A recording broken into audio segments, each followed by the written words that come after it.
जब घनघोर वर्षा करने लगे तो करने के बाद में इधर सारे वृंदावनवासी घबराने लगे। सारे वृंदावनवासी पहुंचे महाराज भगवान कन्हैया के पास में, नंद के पास में।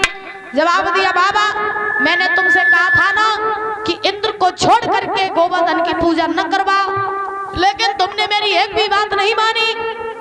अब तुम ही बताओ कि मैं अब क्या करूं? इंद्र जल की वर्षा कर रहा है, अब मैं कहां जाऊं? उसी समय महाराज ध्यान रखना, भगवान कन्हैया ने जवाब दिया कि हे वृंदावन वासियों, अरे जिनका मैंने पूजन किया है वही हमारी रक्षा भी करेंगे। हम मैया कर लो पंचायत, पीछे वाली मैया कर लो पंचायत, कर लो बातें कर लो। चलो हम चुप बैठे हैं। अब बोले हैं? ठीक सुनो। महाराज श्री सुखदेव जी समझा रहे हैं, राजन परीक्षित भगवान कन्हैया ने जवाब दिया कि जिनका मैंने पूजन किया वही हमारी रक्षा भी करेंगे। तो उसी समय भगवान कन्हैया ने सारे वृंदावन वासियों को साथ लिया, साथ लेकर के चले। और जैसे ही चले तो चल करके आज दादा भगवान कन्हैया उसी गोवर्धन पर्वत के पास पहुंचे। पर्वत के पास में पहुंच करके आज भगवान कन्हैया ने महाराज गोवर्धन महाराज को प्रणाम किया।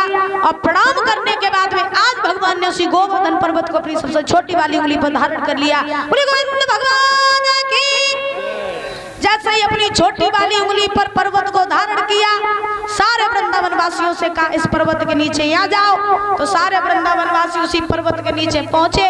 और पहुंच के महाराज आज सभी लोग खड़े हो गए। भगवान कन्हैया ने जब गोवर्धन पर्वत को उठाया तब भगवान का एक नाम पड़ा, गिरधारी भगवान। बोली गिरधारी भगवान की, गिरधारी नाम पड़ा। सारे वृंदावन वासी महाराज आज उस पर्वत के नीचे खड़े हैं। इधर प्रमाण ये मिलता है कि भगवान कन्हैया ने ये गोवर्धन पर्वत उठाया क्यों? सोचने वाली बात है कि भगवान कन्हैया ने गोवर्धन पर्वत क्यों उठाया? ऐसा कौन सा कारण था? क्योंकि भगवान ने जो भी लीलाएं करी हैं वो किसी न किसी कारणवश किए हैं प्रभु ने। और जो भी लीलाएं की उनके पीछे कोई ना कोई रहस्य जरूर है। बताया जाता है कि भगवान ने गोवर्धन पर्वत इसलिए उठाया क्योंकि इस गोवर्धन पर्वत को त्रेता युग में वरदान लगा था। हाँ हाँ हाँ, इसीलिए दादाजी को पता है। और किसी को पता है? नहीं बताया तो सुन लो।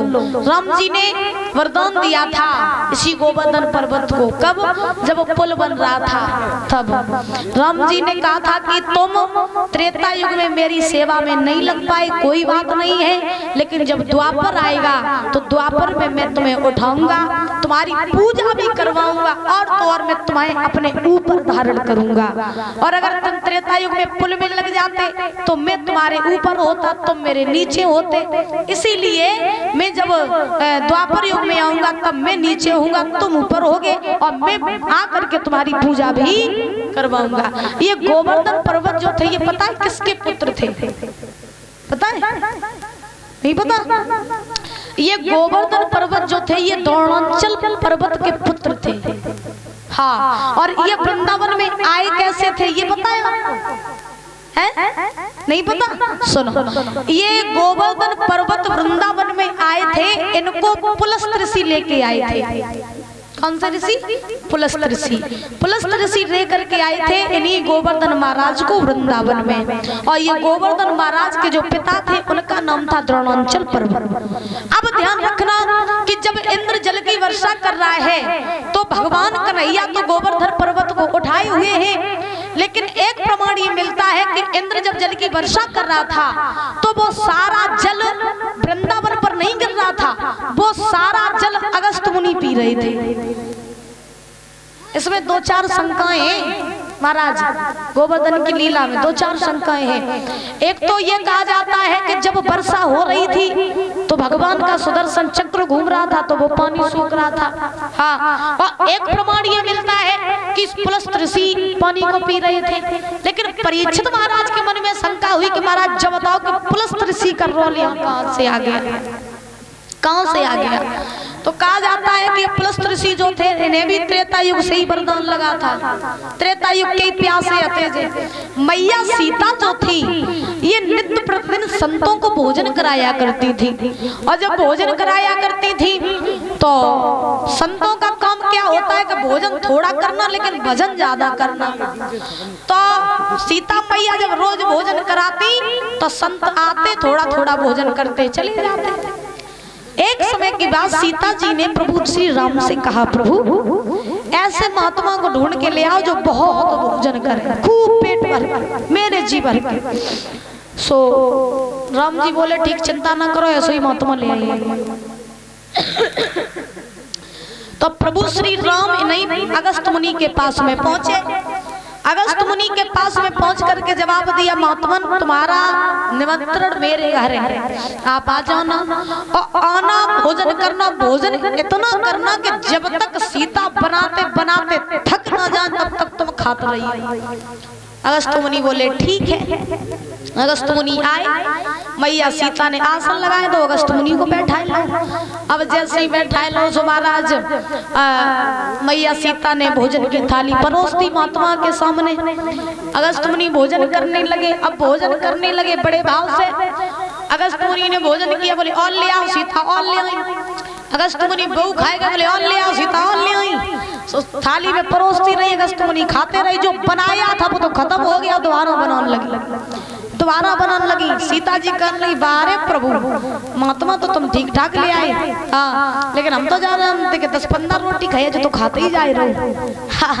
अब वे महात्मा जी खाते जा रहे। उसी समय महाराज सीता जी बराती जा रही, थकने लगी सीता जी, और देवियों को बुलाया, वो भी उन्होंने भी भोजन बनाया, लेकिन महाराज अगस्त मुनि खाते खाते नहीं थक रहे।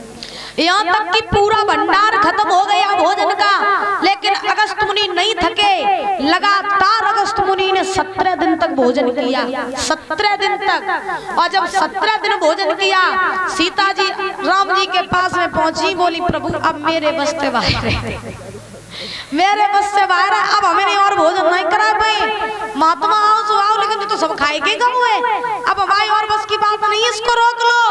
उसी समय 18वां दिन जब हुआ, 18वां दिन, तब राम जी ने तुलसी का पत्ता लिया, अगस्त मुनि को दिया, बोले प्रभु अब रुक जाओ, अब ना खाओ क्योंकि क्षमता खत्म हो गई। 18वें दिन अगस्त मुनि ने तुलसी का पत्ता खाया, भूख मिटाई। तब राम जी से कहा प्रभु पानी पिलाओ, जल पिलाओ। राम जी ने जल पिलाया।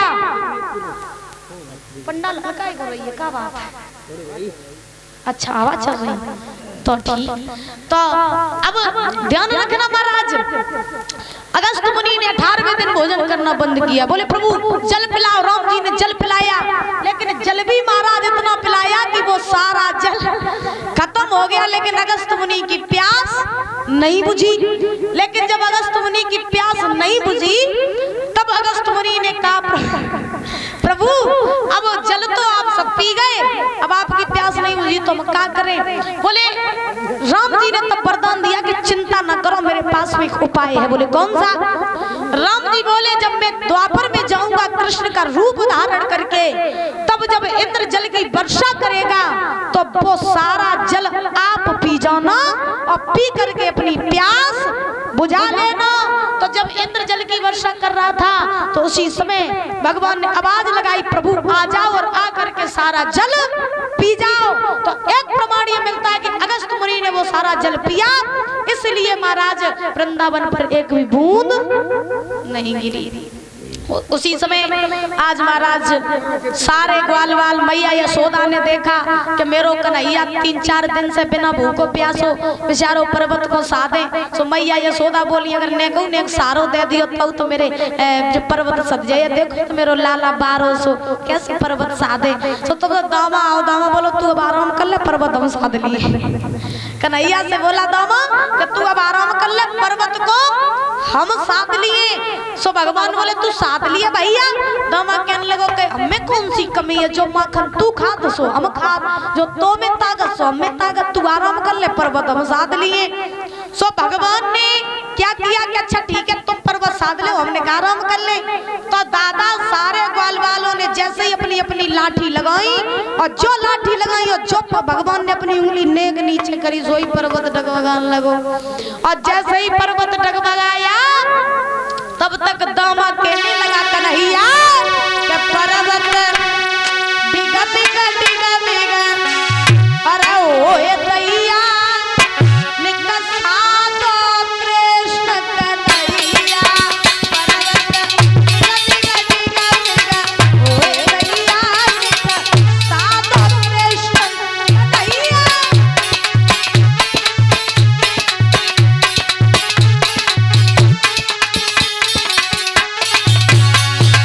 वाल वाल कहने लगे, सबकी लाठी टूट गई, पर्वत डगमगाने लगा।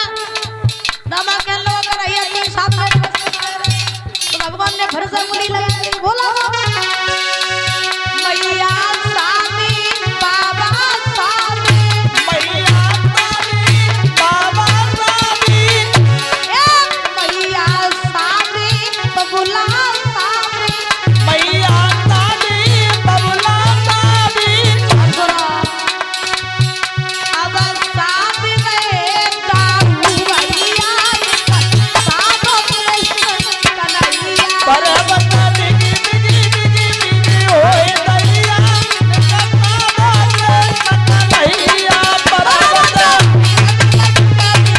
ओए दैया साधो कृष्ण कन्हैया। पर्वत डिगी डिगी डिगी डिगी, ओए दैया निकसा दो कृष्ण कन्हैया। आज महाराज ध्यान रखना, इधर भगवान कन्हैया ने फिर से वो पर्वत साधा। साधने के बाद मेघ जितने भी थे बरसते बरसते थक गए। थक करके इंद्र के पास में पहुंचे, जवाब दिया प्रभु मैंने वृंदावन पर बहुत जल बरसाया, लेकिन वहां मैं वृंदावन का कुछ भी नहीं बिगाड़ पाया। अब मेरे बस से बाहर है, मैं अब और वर्षा नहीं कर सकता। तो महाराज इंद्र ने जवाब दिया कोई बात नहीं, अगर तुम वर्षा नहीं कर सकते तो फिर हम जा रहे हैं। इंद्र चला वहीं पहुंचा जहाँ भगवान पर्वत को साधे हुए थे।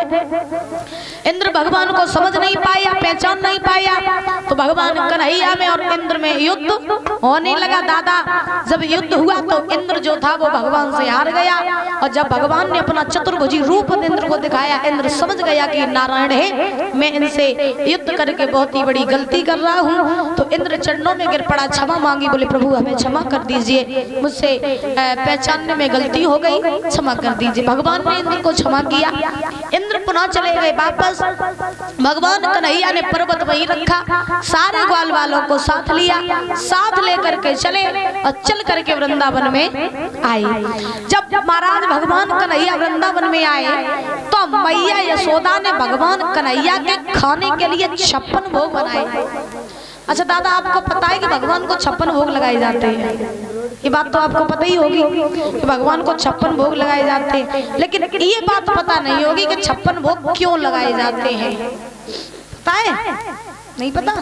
तो फिर सुनो, भगवान को 56 भोग इसलिए लगाए जाते हैं क्योंकि ये प्रथा तभी से चली थी जब भगवान कन्हैया पर्वत रख करके और वृंदावन में आए थे,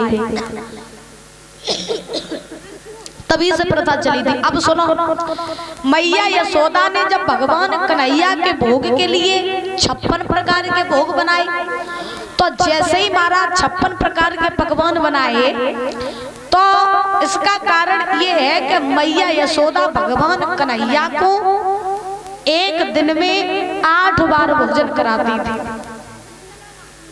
मैया यशोदा भगवान कन्हैया को एक दिन में 8 बार भोजन कराती थी, और भगवान कन्हैया पर्वत साधे रहे थे 7 दिन तक, और वो भी बिना खाए पिए। तो जब भगवान 7 दिन बाद लौट के जब आए तो मैया यशोदा ने देखो कि मेरो लाला बिना खाए पिए 7 दिन तक पर्वत साधे रहो, तो लाओ 7 दिन को भोजन इकट्ठो ये कई बार में कराए दे। तो एक दिन में भोजन कराती थी 8 बार, और पर्वत साधे रहे थे 7 दिन तक, तो 8 सत्ते 56। इसीलिए मैया यशोदा ने भगवान के खाने के लिए 56 प्रकार के भोग बनाए। भगवान की आज ऐसे भगवान ने लीला की है। धीरे धीरे समय व्यतीत हुआ, भगवान वृंदावन में है, नाना प्रकार की लीलाएं कर रहे हैं। एक समय की बात, महाराज गोपियां जितनी थी वृंदावन की, वो सभी यमुना स्नान करने के लिए जाया करती थी। भगवान कन्हैया ने देखा कि ये स्नान करने तो जाती हैं, लेकिन यमुना में नग्न होकर के स्नान करती, ये बात गलत है।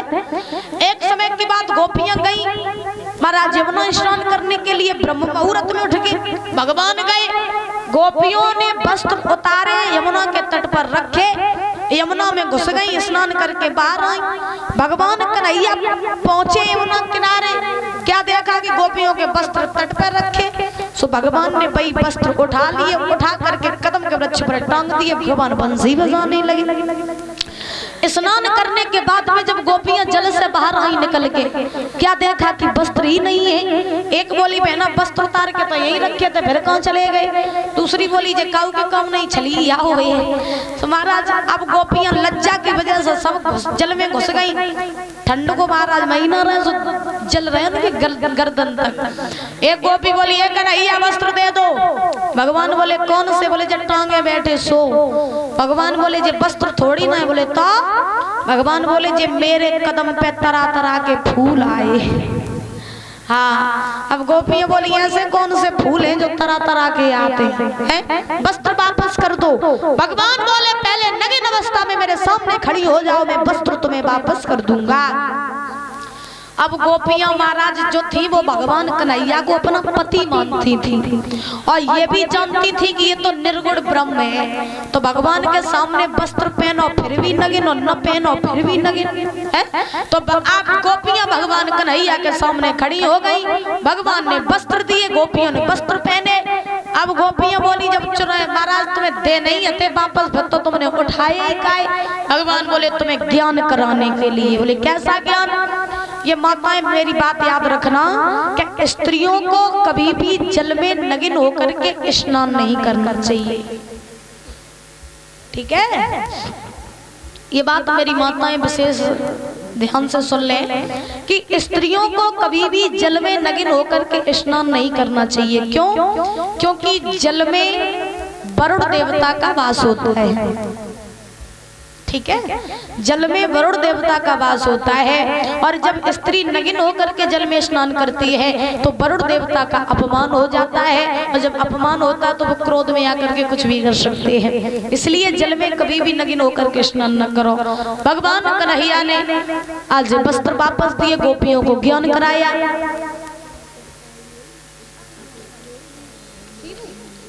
और ये शिवू माला पहना कर सम्मानित कर रहे हैं, बहुत बहुत धन्यवाद है। भगवान सुख शांति प्रदान करते रहे, माँ सरस्वती की दया दृष्टि बच्चे के ऊपर बनी रहे, बल बुद्धि विद्या आयु बढ़ती रहे, बड़ा होकर कैसे अपने माता पिता का नाम रोशन करता रहे। बोली गोविंद भगवान की। तो महाराज जब भगवान कन्हैया ने गोपियों को ज्ञान करवाया, एक बात बताएं दादा, बहुत से लोगों के मन में शंका होती है,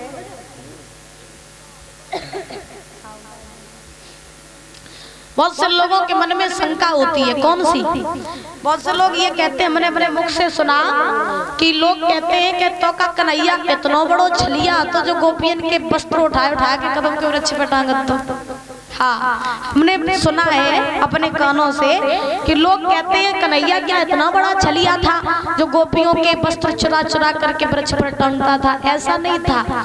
भगवान ने गोपियों के वस्त्र तो चुराए, लेकिन भगवान कन्हैया ने गोपियों के पहनने वाले वस्त्र नहीं चुराए, बल्कि गोपियों के अज्ञान रूपी वस्त्रों को चुराया, ज्ञान रूपी वस्त्रों को पहनाया। बोली गोविंद भगवान की। आज इसी समय महाराज भगवान ने गोपियों को ज्ञान करवाया, भगवान चलने लगे। गोपियों ने कहा प्रभु आपने मुझसे एक बार कहा था कि आप मेरे साथ महाराज करोगे। तो भगवान ने कहा महाराज जरूर करेंगे, लेकिन अभी तुम अपने अपने घर जाओ, जब सही समय आएगा तो तुम्हारे साथ हम महाराज करेंगे। गोपियां वृंदावन में आई, रहने लगी। भगवान ने वृंदावन में आकर के योग माया को बुलाया, योग माया को बुला करके आदेश दिया चली जाओ और जा करके यमुना के किनारे सुंदर सी जगह बनाओ। हमारा बोले हैं प्रभु यमुना किनारे सुंदर जगह बनाओ, लौट पास मेरे आओगी, नदियों के साथ अपनी